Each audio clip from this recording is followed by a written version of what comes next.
Gustave Thibon, l'équilibre et l'harmonie. Les cabrioles de la mode.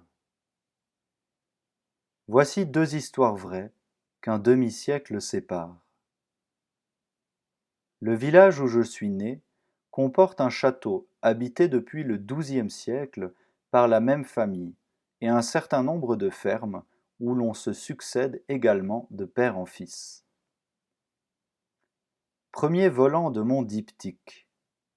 Une plantureuse paysanne me disait vers 1920, à propos du hâle qui recouvrait son cou et ses bras, « Voyez comme je suis brûlée par le soleil. » Et pendant ce temps, Madame la comtesse, qui n'est pas obligée de travailler dans les champs, reste toute belle et toute blanche dans son château. Il n'y a pas de justice.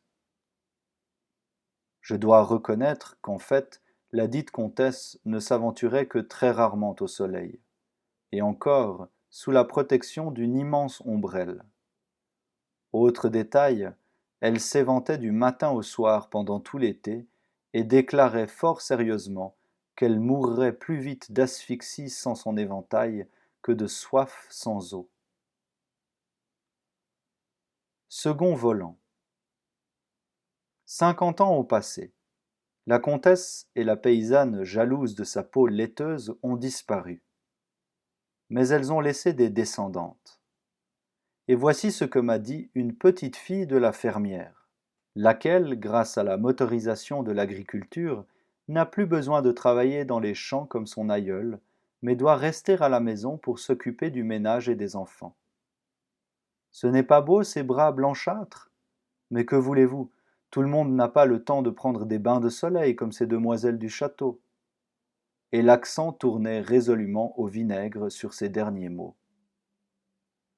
Effectivement, les canons de la beauté ont bien changé. Les poètes d'autrefois usaient et abusaient pour chanter le teint de leurs belles, de comparaisons empruntées au lys et au rose.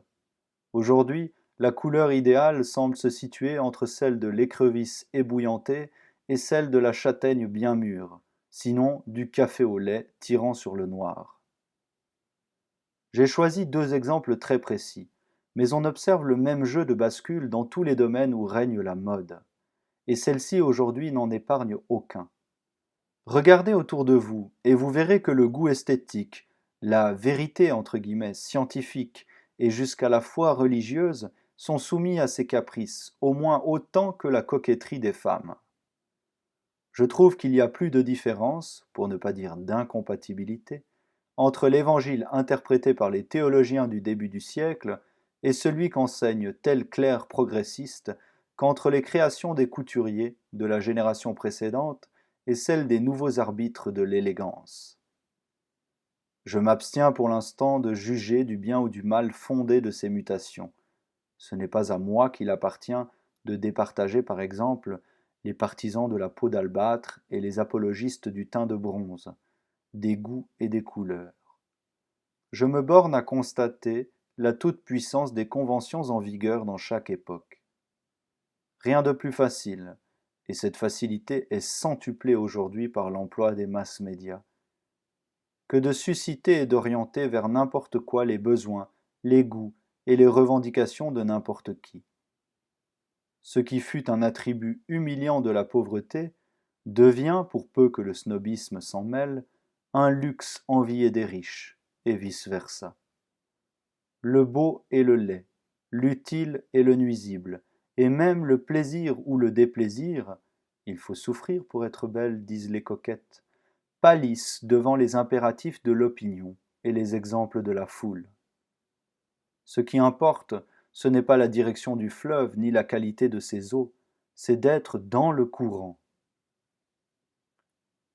Ce mimétisme social étant si puissant, on en vient à penser que la seule issue raisonnable et bienfaisante serait de faire coïncider la mode avec le bon sens et le bon goût. Ainsi, la majorité des mortels, incapables de discerner par elle-même où sont le vrai et le bien, y serait conduite presque à son insu par l'esprit d'imitation. On a vu cela dans le passé, si l'on en juge par le style des vêtements, du mobilier, de l'habitat, des distractions populaires, propres à certains pays à telle ou telle époque de leur histoire. et de nombreux essais de renaissance ou de création se font jour à l'heure actuelle, à travers la confusion universelle des goûts et des valeurs. J'ai prononcé le mot de style.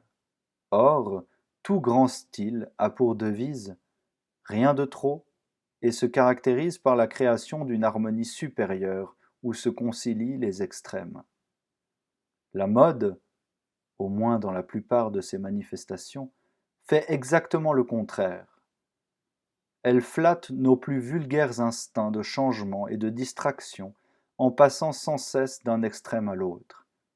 Et elle baptise nouveauté les productions issues de ce mouvement pendulaire. Pure duperie. Une balle qu'on renvoie d'un mur à l'autre ne rajeunit pas pour autant, et il y a infiniment moins de nouveautés dans les rapides cabrioles de la mode que dans l'effort lent et continu vers la perfection propre au vrai style. Conclusion, il faut rendre un style à la mode si l'on ne veut pas que celle-ci, livrée à elle-même comme un corps décapité à ses réflexes, n'achève d'étouffer dans l'esprit de ses victimes le bon sens et le bon goût, qui sont les premières conditions de la renaissance d'un style.